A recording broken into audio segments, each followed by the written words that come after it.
Hi guys, এই ভিডিওটা সম্পূর্ণভাবে আপনারা সকলে দেখবেন। আমার যত ভিউয়ার্স আছেন সকলে এই ভিডিওটা সম্পূর্ণ দেখবেন। ভিডিওটা শুধুমাত্র বানানো আপনাদের সুবিধার জন্য, শুধুমাত্র আপনাদের সুবিধার জন্য, আপনাদের সতর্ক বার্তার জন্য এই ভিডিওটা বানানো।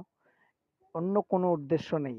শুধু আপনাদের আগামী ভবিষ্যতের যে সতর্ক বার্তা সেই জন্য আমার ভিডিওটা বানানো। তাই ভিডিওটা সকলে মনোযোগ দিয়ে দেখবেন এবং পড়ে পড়ে দেখবেন। আশা করছি এই ভিডিওটায় আগামী আপনাদের জন্য অনেক অনেক সুবিধা হবে।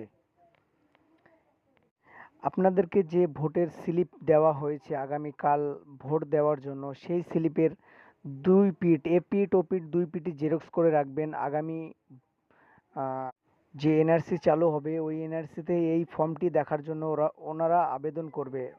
তখন কিন্তু আপনারা পাবেন না। অবশ্যই জেরক্স করে রাখবেন। ভিডিওটা সম্পূর্ণ দেখুন।